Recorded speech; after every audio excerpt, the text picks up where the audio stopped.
Roland-Garros, alors on ne va pas se le cacher plus longtemps, on nourrit, comme on dit, quelques inquiétudes en ce qui concerne le temps, que l'on annonce maussade aujourd'hui, même si cet après-midi, on annonce aussi quelques éclaircies, comme pour nous permettre de suivre le match au sommet entre Cédric Pioline et Marat Safin à partir de 13 h sur le central. Mais moi, en ce moment, je me trouve en compagnie de ceux que l'on voit très souvent sur les cours sans jamais connaître leur nom. Leur réputation a fait le tour du monde, on les considère comme les meilleurs de leur profession, entre guillemets. Ce sont les ramasseurs de balles de Roland-Garros et pour la première fois dans l'histoire du tournoi, ils viennent d'un peu partout. Bonjour, je m'appelle Marion et je viens de Nice. Bonjour, je m'appelle Marie et je viens de Dijon. Bonjour, je m'appelle Julie et je viens de Toulon. Bonjour, je m'appelle Nicolas et je viens de Bourgogne. Bonjour, je m'appelle Vincent et je viens du Var. Bonjour, je m'appelle Manon et je viens de Fécamp en Normandie. Voilà, alors Rida, je ne vous ai pas demandé depuis combien de temps vous êtes là, parce qu'on vous connaît. C'est vous qui avez préparé cette équipe redoutable dans le monde entier de ramasseurs de balles. Alors depuis combien de temps êtes-vous à Roland-Garros? Ça va être en fait 7e tournoi. Alors pour être tout à fait franc, on avait prévu de rencontrer tous les ramasseurs de balles sur leur lieu d'échauffement, sur leur lieu de préparation tous les matins. Et évidemment, c'était un petit peu difficile aujourd'hui parce qu'il pleut. Alors Cédric Baudou, qui est malin comme un singe, a préféré faire le sujet de présentation hier après-midi. C'est un matin dans les allées de Roland-Garros, 9 h, l'heure des ramasseurs de balles et de leur échauffement. Direction le cours Suzanne Lenglen.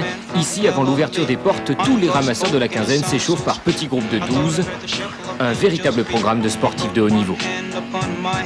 Tu remontes, tu descends, tu remontes. Allez. On commence en fait par un footing d'à peu près 10 minutes.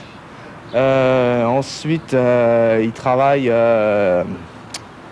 on fait un petit peu d'assouplissement, on fait travailler les articulations, un peu d'abdominaux et surtout on termine par une séance de relaxation pour qu'ils arrivent calmement le matin sur les terrains. Bref, plus d'une demi-heure d'exercice au total. Une nécessité mise en place depuis 3 ans pour prévenir les blessures. Et finalement, tout le monde y trouve son compte.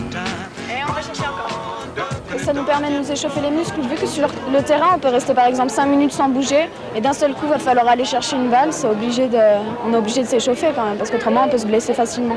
Qu'est-ce que tu préfères le matin quand tu viens t'échauffer comme ça? La relaxation. C'est quoi, c'est le plus facile? Bah oui. Relaxation et les étirements, ça fait du bien aussi. Vous l'avez compris, le secret du bon ramasseur est le même que celui du joueur de tennis, la récupération. Et ça, Victoria semble l'avoir bien compris. Fin de journée, t'es crevé? Ouais, je rentre chez moi, je me douche et dodo. Pour les 200 ramasseurs, l'échauffement du matin fait encore l'unanimité, mais dans quelques jours, certains d'entre eux pourraient bien rêver d'une grasse matinée. Alors Rida, c'est un travail de titan que vous leur imposez. Bah oui, c'est pour ça que ces enfants, vous les avez vus un peu s'échauffer le matin, comme ils sont appelés à faire des efforts assez importants, donc cette préparation est indispensable tous les matins pour eux. Alors là n'a pas commencé leur souci et les vôtres, puisque je crois que pour la première année, vous êtes allé les chercher un petit peu partout en France et il y avait plus de 6500 demandes pour venir participer à ce tournoi. On comprend pourquoi, bien sûr. Oui, exactement. Il y a eu 6500 enfants qui ont voulu faire ramasseur de balles à Roland-Garros.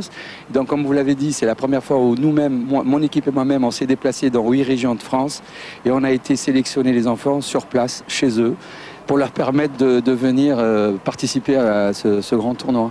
Alors Rida, aujourd'hui il pleut, il fait frais, il y a une préparation différente? Oui, entre parenthèses, c'est une galère un peu pour eux et pour nous, puisqu'on est obligé d'attendre, comme les joueurs, ils sont tous au vestiaire en train d'attendre la décision du juge arbitre et que la pluie cesse pour qu'ils puissent aller ramasser sur les cours. Voilà, alors le match au sommet sur le court central, vous le savez, c'est celui qui opposera Cédric Pioline, notre dernier Français, à Marat Safin, un match très difficile. Auparavant, il y aura quand même